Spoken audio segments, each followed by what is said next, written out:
to the Training Babble podcast. I'm your host, Dave Schell, and today we are going to talk about indoor training. It's that time of year again where we're starting to move back inside as it starts to get colder outside. Days are a bit shorter, and so for a big portion of us, we're having to do more of our training indoors. So some of the things you should be prepared for as you start to make that transition back inside is, first off, it might feel a little bit harder. I think there's a lot of different reasons that this might happen. One is just different gearing between your outside bike and your indoor bike. Also, just indoors versus outdoors. It might be a little bit hotter, not as much airflow indoors. There's a mental component to it as well, where outside you're seeing trees fly by and you're getting feedback about how fast you're going versus inside aside from the avatar on the screen, you're just kind of sitting in a stationary spot. And so it might not feel like your work is paying off necessarily. And so with that, you just be prepared that when you first start to ride inside again, it might feel a little bit harder. And so fall back on RPE or perceived exertion and adjust. It's okay. You don't have to kill yourself to hit the numbers that you were hitting outside. Just if you're doing an endurance ride, keep it in that 3 to 4 range. You're kind of all day pace, just whatever feels easy. If you're doing threshold work, it's okay if you're a little bit under. Do what feels like threshold outside. And I think what you'll find is after a week or two of consistency, those numbers will come closer together. The second thing I'll say is be flexible. And I mean this both in the warm-up and the cool-down, as well as the actual workout you're doing. There is no magic warm-up duration, and this is one of my big qualms with these overly structured workouts that we find on Zwift or Training Peaks or anywhere else. There is no magic warm-up. Everybody's an individual, and how long it takes you to warm up on Monday might be different than how long it takes you to warm up on Friday. And so really what you're looking for is ride as long as it takes for your legs to feel good. And so what you'll typically see is, again, falling back on using RPE, just start off riding easy. And maybe when you first start riding, 140 watts feels easy.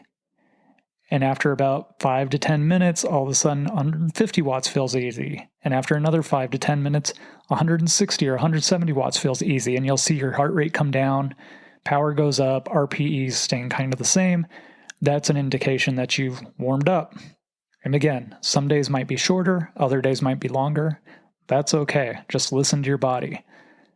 I'll also say that depending on the type of workout you're planning on doing, the warm-up might look different. If you're just doing an endurance ride, just ride easy until you feel warmed up, and then you can up the power a bit. I always tell my athletes, don't chase the watts. Let the watts come to you. Meaning, you don't need to go out and immediately be pinning it at 75% of your threshold. Just give it some time to come up naturally. And if after 15 to 30 minutes you find yourself riding there, great. If not, that's okay too. On that same note, there is no magic cool-down duration. And so for me, I think really what the purpose of cool-down is that you're trying to let everything kind of come back to resting levels. And so we'll talk about your arousal or adrenaline, things like that. You want to let it come back down to your pre-exercise ranges. Heart rate come down, breathing come back down. Especially if you're doing really hard workouts, you just need enough time for everything to come back so that when you get off the bike, you're not passing out or falling over. But for most people, I think 5 minutes is probably going to be plenty long enough cool down. If it takes longer than that, that's okay too. Again, listen to your body and do whatever it takes, but don't stress if your workout calls for a 10-minute cool down and you're feeling cooled down in 5 minutes and you've got places to be, like work. Last thing on the be flexible thing is every target is a range. And so your coach might program a range in there. If they're using something like Training Peaks, there's a way to program a range, but unfortunately, the apps that you're performing these workouts on doesn't allow you to really see a range. So it's just going to pick a number in the middle of that range, and that's going to become your target.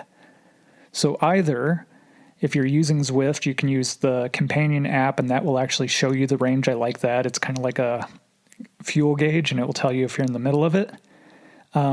But if you're not using that, it's going to be screaming at you to slow down or more power or less power, things like that. But I want you to look at every range or every target as a range and just add plus minus 15 watts to that.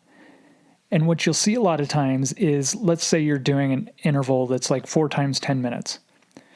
Well, the first one might be at the bottom of the range.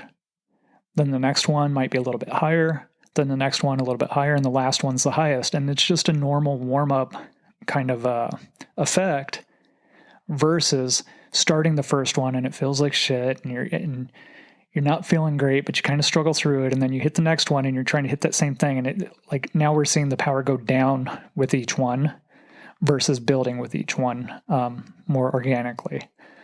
So again, if you're looking at power, everything is a range, and you can couple it with heart rate and perceived exertion and just try to adjust based on that. I tell my athletes all the time that if we're supposed to be doing threshold work and it's supposed to feel like a 7, but it feels like an 8, adjust it. That's okay. Your body's telling you something. So go ahead and adjust it. And hopefully over time, you'll see that come up. And that's a great way to track progress as well. The next thing I'll say is do not use erg mode, or rarely use erg mode. Reason being is that erg mode locks you in to that target wattage, and it doesn't allow you to ride harder or easier based on how you're feeling that day. And I just think it's kind of unnatural. That's not typically how we're riding outside. If you're riding up a hill and you get tired, it's not like the hill gets harder. And so when you're using erg mode inside, it's just adjusting based on the equation, force and cadence, or force and velocity. And so if you're trying to maintain a power and your cadence starts to get low or you're putting out less force, it's just going to get harder and harder and harder.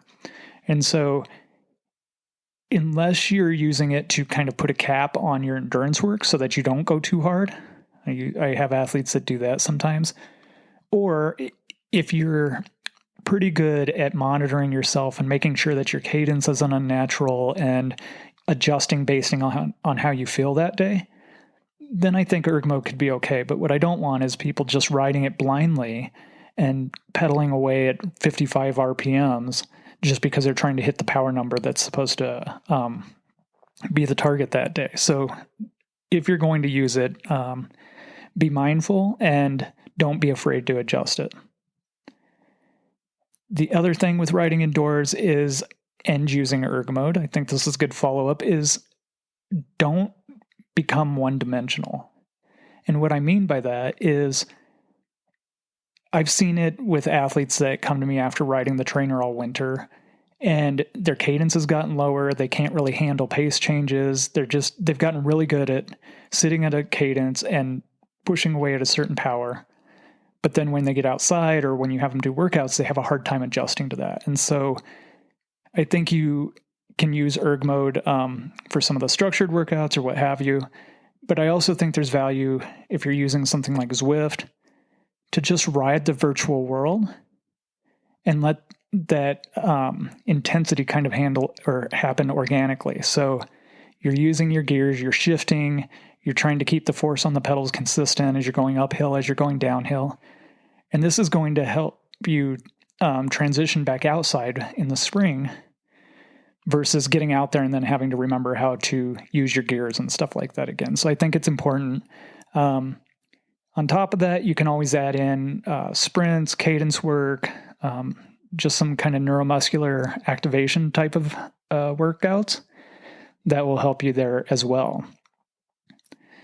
And the final thing with indoor training is, I say, kind of forget the base period. I think for most people, it doesn't make sense. If you only have 6 to 8 hours to ride in the winter on the trainer, then doing it all in zone 2 work or in zone 2 effort isn't going to make a lot of sense because you're going to hit your ceiling pretty quickly.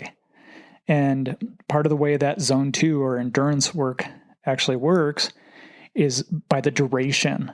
And so if you're capped at 6 or 8 hours, then pretty soon you're going to hit the ceiling of your potential for just doing that endurance work. And so I say keep it short and sweet. Keep your trainer rides to 90 minutes to 2 hours. If you're really motivated, you can do a longer 3-hour ride every now and then on the weekends or something like that, but don't force yourself. And use it because it's a controlled environment. You can do more structured work, you can do cadence work, you can do big gear work. And then once we get to the end of the winter, when everybody's kind of getting burned out on the trainer, it's starting to get nicer outside as spring comes in, then we can kind of take a break from the structure and really work on adding the volume at that point. And so then it's just about getting outside, enjoying the weather, riding your bike as much as you can, and then we can bring the structured work back in. So I think that's it for the indoor training tips. If you have any questions, leave a comment in the comments below, or you can hit me up with the text in the show notes. Thanks for listening. Until next time.